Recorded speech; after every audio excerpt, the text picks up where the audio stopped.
ئەمە گوندی قەڵێتانە.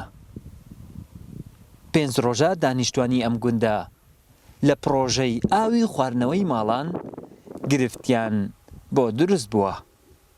تاکو ئێستاش چارەسەر نەکراوە. دەچینە نێو گوندەکە لە دانیشتوانی دەپرسین ئایا لە بێ ئاوی چۆن ژیان بەڕێ دەکەن. کەسێک لێ پرسی مختار لێ پرسی ئەو ئاوە سلێ هاتێ ئەو ئاوە لۆ ناهێ ئەدی مە ساحب حکومەت نینە دی ئەدی حکومەت حکومەت ئەدی مە ئەولادی لە حکومەتی نینە حکومەت نابێ ئەولادی خۆ پەخێ بکە.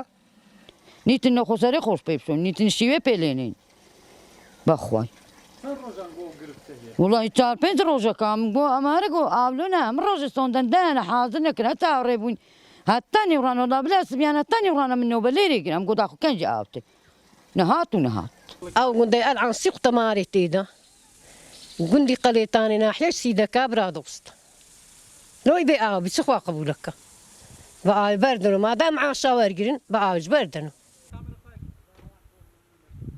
ئەمانە کارمەندی فەرمانگەی ئاوی سیدەکانن. نیگەرانن دەڵێن ڕێگری دەکەین ئاو بە تانکەریش بۆ گوندەکە بێت.